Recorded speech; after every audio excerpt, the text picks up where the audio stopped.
totally acceptable. However, when this delegation came to the Free Soil Convention and introduced their slate and hoped that the Free Soilers would accept it, they declined. And they had, this delegation had to go back to Auburn Hall to, am I getting mixed up here? Had to go back to Union Hall to report that they had been turned down. This caused a little embarrassment. C.W. Goddard was at the podium at the time, the county attorney candidate, and he was giving a speech congratulating the Whigs and the Free Soilers for accepting the slate. He was a little premature, and so ultimately negotiations continued after these conventions, and apparently because when we looked at the ballot, or at least the election returns, we find that the votes were cast for Reed, Chase, and Small for the county commission, and for Goddard, Pulsifer, and Hayes for the other officers of the county.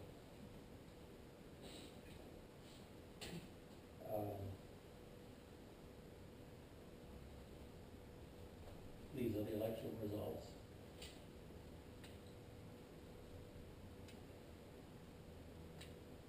For county commission, we ended up with 3 parties having representation. Chase for the Whigs, Small for the Free Soil, Waterhouse for the Democrats, and Stephen Reed, who was the chair of the county commission. That was the first chair of the county commission. These were Reed, Chase, and Warren were the first county commissioners for Androscoggin County. This county having just been created. But he was narrowly defeated by Waterhouse. And then the coalition of Whigs and Free Soil, but they're really primarily Whigs, won the other officers for the county. In the election, as I noted, the Free Soil candidate, Anson B. Morrow, won for governor.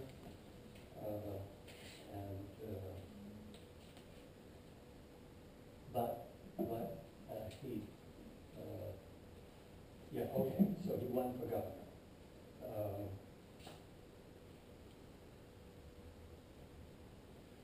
Now, how did this all pan out? I have the main results for governor in blue,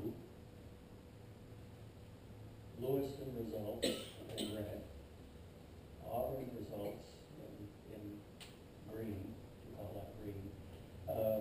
Poland, I took Poland because it was an outlier. Look how democratic it was. 70% of it thereabouts, or 80% at the beginning of this period. And then Danville, put in Danville because our president of the society is from Danville. I'm very proud of that. And so, but this was representative of what was going on. There are 2 major things that we can see. First, Poland. After about 3 elections, then they start conforming more or less with the trend that was happening in the rest of the county. And that big spike for Lewiston in 1854, they loved Anson B. Morrow apparently. Lewiston was had very pro-temperance, pro-prohibition feeling, very anti-slavery feeling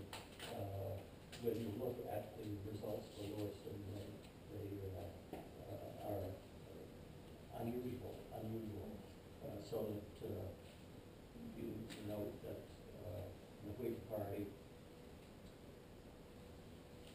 ultimately disappears. The Whig Party did hold on with a candidate in 1855, 19.6%, in 1856, 5.5%, and then they disappeared. No real platform, and what the issues of the day, and no hope of getting patronage, and so they just disappeared. And in the, I might as well complete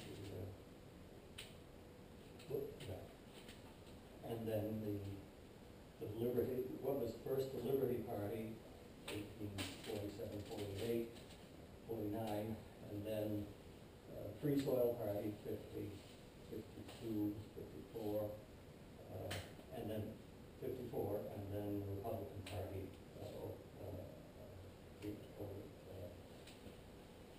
beyond that. And no, in comparison with today's alignments, Lewiston was just about the most Republican town in the county.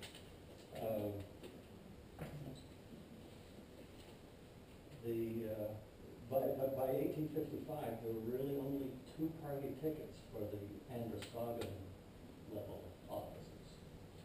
There were candidates for the Whig Party for governor, but the Republicans now, they had the Republican name. They're composed of Free Soilers, a majority of the Whigs, and the Woolhead Democrats. So that come together, and then a fusion slate of die-hard Whigs along with the Democrats, people who stuck with the Democratic Party. However, Morrill won only a plurality in the election, and he was defeated in the legislature because there had been somewhat of a reaction against the Republicans where they had adopted anti-immigrant and temperance, even more temperance legislation. So there was something of a negative reaction. And so they did not have a majority of the legislature. And so the legislature elected Democrat Samuel Wells. And so a well-established two-party system was established essentially by 1855, just a very quick turnaround, so that the Whig Party was essentially no more, and the Republican Party emerged. To put a human face on it, let's look at a few of the careers of these local people and what happened, how they maneuvered in this time of realignment. Dr. Alonzo Garza, I also was looking for people that I had their pictures so that I could represent them. Dr. Alonzo Garza has been a subject for some of our programs, and so we'll start with him. He was raised as a Whig. His father, William Garcelon, was a major player in the Whig Party. But then he associated with the Democrats in the 1830s in reaction to President Jackson's stance on nullification. South Carolina was not Alonzo Garcelon's cup of tea. But he was very soon a Liberty Party member, and he was a Liberty Party candidate for the legislature in the House in 1848. And then he became a Free Soil Party candidate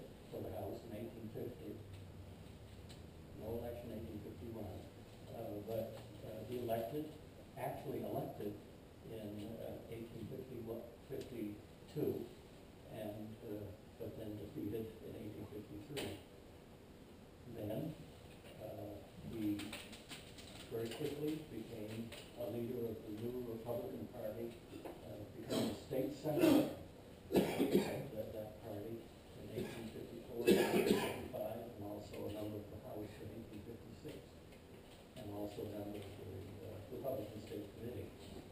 And there was only one person per county on the state committee, so he was there. And then after the Civil War, he reacted against the radical Republicans in the Congress and became a Democrat, and ultimately was elected as a Democrat in 1879.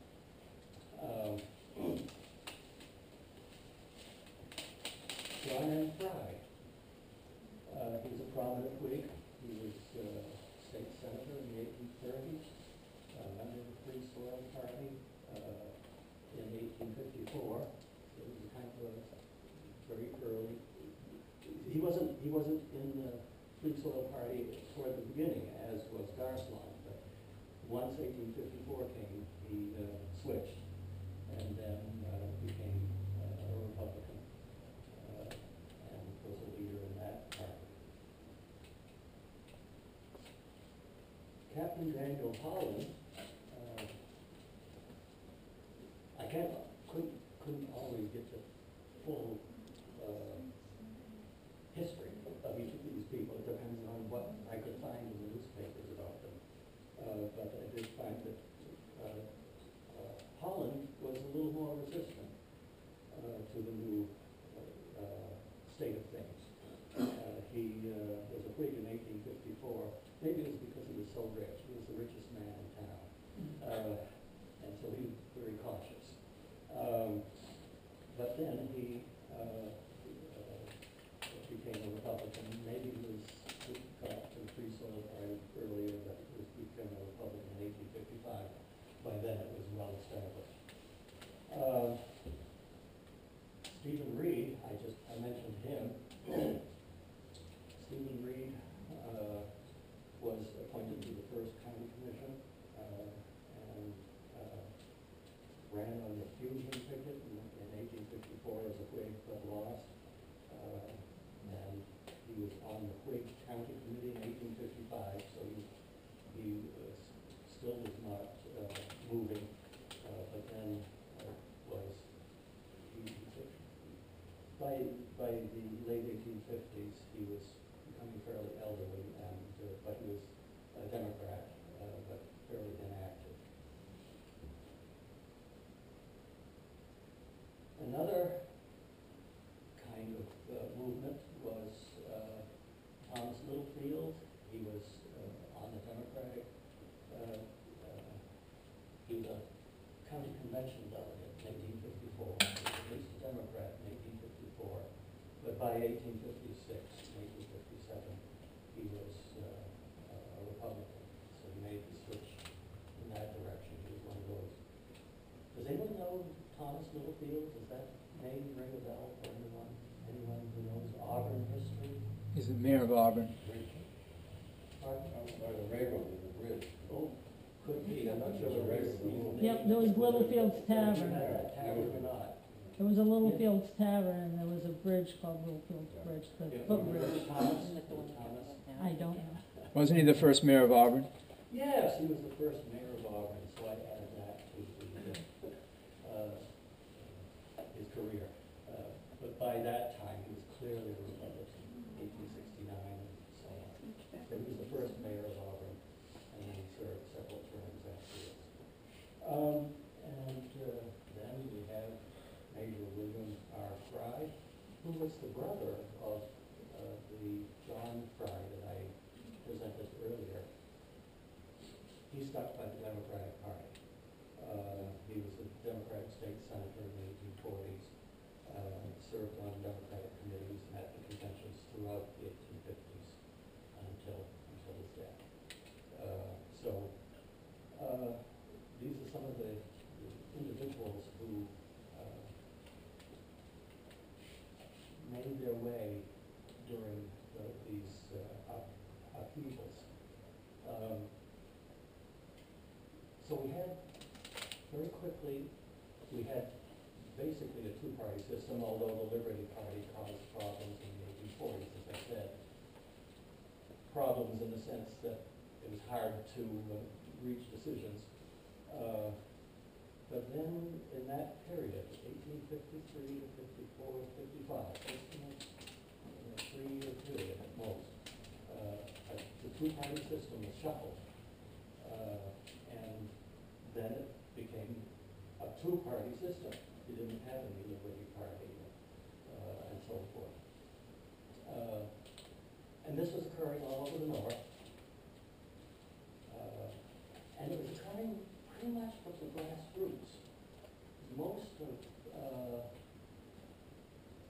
of our third parties that have been strong in our history have been top down. They've had this major candidate running for president, but they didn't have the grassroots underpinnings. But this bubbled up essentially from the grassroots all over the country. So there was a new Republican Party with a strong anti-slavery platform and a northern base. They were successful in electing Lincoln in 1860, and then the South seceded, and we know what happened next. So I appreciate your attention, and now open it for questions. Anything that I talked about? Yes. I was just wondering, in that one period, 51, 52, 53, they seem to have elections every year, and they're having meetings from September to February. And it's half a year, every year, they're working on candidates and parties. Oh, yes, they Very active. oh, and they were very active, and the party meant something to these folks. And yeah, you also had town meetings in, say, March. You had special town meetings for various problems that arose. You had these party conventions, as I said, a long list of And not offices. easy to get around in the winter. That's right. And so, yeah, these were, and then they had the election. They had the elections in September, the state elections, but then they had the presidential election in November. So politics would absorb some time because, as I said, except for the elections in September and November, these were town meetings or caucuses or conventions where you have to gather at a certain time and place and spend some time. Yes, sir. In recent history, when you look at Maine, your politics is very regional. Like on the coast, it's more Democratic, liberal. Bangor seems a lot more Democratic. And then as you go inland, except for like the mill towns that had large immigrant communities, seems more conservative and Republican. Was that the case back then, or was it more, diverse regionally? It was diverse regionally. I just presented material from Androscoggin County so that you don't get the entire distribution. But when you look at the various counties, and I do have election returns here, the different counties supported these respective candidates in a different manner. So that you had outliers such as, well, let's just talk about the 1860s. Lewiston was heavily Republican, but then at that time, Wales was just about the most heavily Democratic town. And so that it was reversed. This was before immigration occurred, so that the cities tended to be quite Republican, and the rural areas tended to be much more Democratic. Also, Danville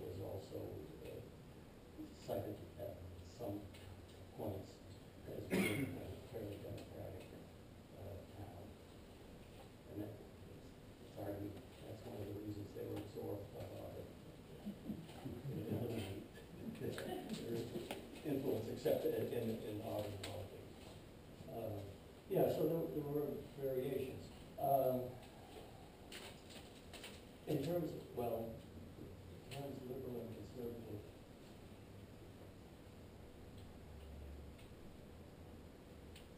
It would depend upon the issues that we were talking about. The towns, the rural areas tended to be more. They were more into farming, weren't they? Let me put it the other way. The cities tended to be more in favor of temperance or prohibition, which is counter to what you think. But ultimately, the Irish come, and then the French, and you get a different kind of culture in those communities. So there was variation. Maybe I could just give examples. Although here I only have county results. Washington County, I'm looking at 1852 when John Hubbard was a Bullhead Democrat. Washington County, he only got 32.1%. In Aroostook, he got 59.2%. Androscoggin wasn't in existence, so I picked the wrong year. Why do they call them woolheads? Is that like sheep? No, Wool? I think it was that they would have wool hats, just fairly homespun, cheap wool hats, and this was something that the Wildcats called the wool heads as Was it as a- a Pejorative. derogatory label. And then the Wildcats tended to be more cosmopolitan that. I've been trying to get where the Wildcat label came from, but haven't been able to find that. So they didn't call themselves, did They didn't call themselves that, although sometimes different groups may take a label and say, okay, we are woolheads, all right? It's good to be that, so sometimes they just try to turn it around. But it was initially a derogatory comment by their opponents within the party. So the people in the rural areas, they weren't necessarily conservative or liberal, but they were farmers and made most of their income out of farming, self-sustaining. And the people in the city were probably more in maybe factory workers or city-involved occupations. Right.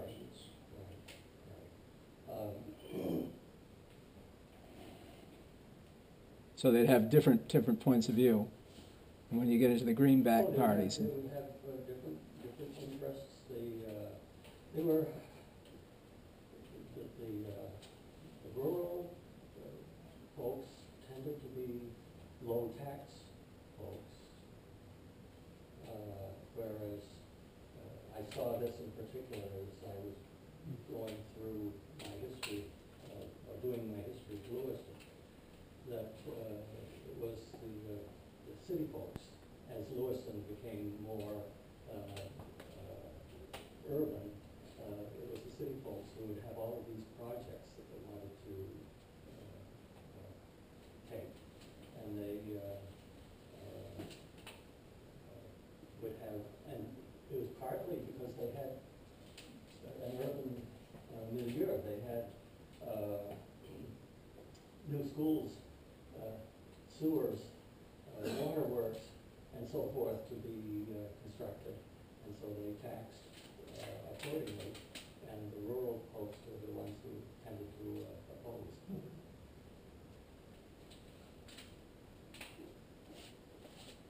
So the terms liberal and conservative are hard to apply because it depends on what you're talking about.